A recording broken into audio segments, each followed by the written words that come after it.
शहर के पुराने अस्पताल की कई कहानियां प्रचलित थीं। कहते थे कि रात को उस अस्पताल में अजीब अजीब घटनाएं होती हैं और भूत प्रेत वहां भटकते हैं। यह अस्पताल अब बंद हो चुका था, लेकिन लोगों का डर अब भी बाकी था। रवि, एक पत्रकार, ने इन कहानियों की सच्चाई जानने का निश्चय किया। वह अपने कैमरा और रिकॉर्डिंग उपकरण लेकर अस्पताल पहुंचा। रात का समय था और चारों ओर सन्नाटा पसरा हुआ था। अस्पताल की बिल्डिंग बहुत ही डरावनी लग रही थी। रवि ने अस्पताल के अंदर कदम रखा। पुराने बेड, टूटी फूटी खिड़कियां और धूल से भरे फर्श ने वातावरण को और भी भयावह बना दिया। वह एक एक करके कमरे में जाने लगा और सब कुछ रिकॉर्ड करने लगा। एक कमरे में पहुंचा तो देखा कि वहां एक ऑपरेशन थिएटर था।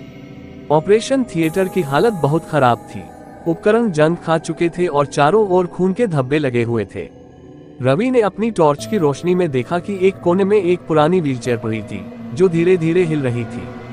रवि का दिल तेजी से धड़कने लगा। उसने अपनी हिम्मत को संभालते हुए कमरे की तरफ बढ़ा और व्हीलचेयर के पास पहुंचा।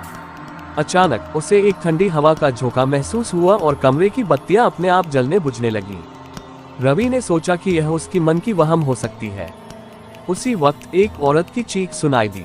रवि ने देखा कि ऑपरेशन थिएटर के दरवाजे पर एक सफेद साड़ी पहने औरत खड़ी है।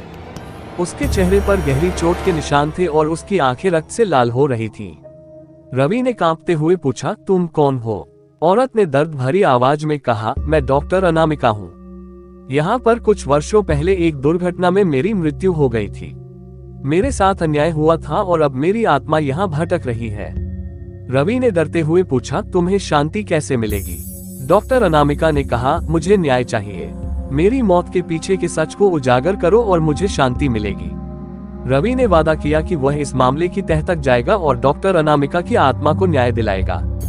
अगले कुछ दिनों में रवि ने डॉक्टर अनामिका की मौत की पूरी कहानी उजागर की। उसने पाया कि अस्पताल में कई गड़बड़ियां थीं और डॉक्टर अनामिका ने उन गड़बड़ियों का पर्दाफाश करने की कोशिश की थी, लेकिन उसे मार दिया गया।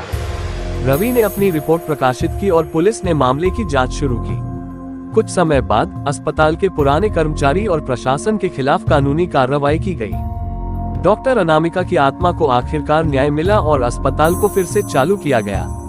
रवि ने इस घटना से सीखा कि कभी कभी भूत प्रेत की कहानियों के पीछे सच्चाई भी छिपी होती है। डॉक्टर अनामिका की आत्मा को शांति मिलने के बाद अस्पताल में भूतिया घटनाएं भी समाप्त हो गईं और वह स्थान एक बार फिर से जीवन से भर गया।